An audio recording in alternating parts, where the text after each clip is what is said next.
ఇలా దోరగా పండిన దోసకాయను తీసుకొని ఈ విధంగా ముక్కలుగా కట్ చేసి పెట్టుకోవాలి. ఈ విధంగా పచ్చిమిరపకాయలు తీసుకొని జీలకర్ర దాంతోపాటు వెల్లుల్లిపాయలను కూడా వేయించుకొని 2 టమాటాలను చిన్న ముక్కలుగా కట్ చేసుకుని దాన్ని కూడా ఈ విధంగా వేయించుకోవాలి.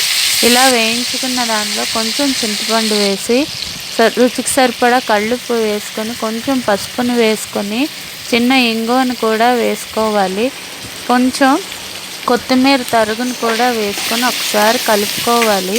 ఇలా వేయించుకున్న తర్వాత వెంబడే ఈ కట్ చేసి పెట్టుకున్న పుల్లని ముక్కలను కూడా వేసుకోవాలి దోసకాయను. మరికొన్నింటిని ఈ విధంగా దంచుకొని పక్కన పెట్టుకొని ఈ వేయించుకున్న దోసకాయ ముక్కలను కూడా ఈ విధంగా దంచుకోవాలి. ఈ విధంగా దంచుకున్న దాన్ని చక్కగా సర్వ్ చేసుకొని అన్నంతో తీసుకుంటే చాలా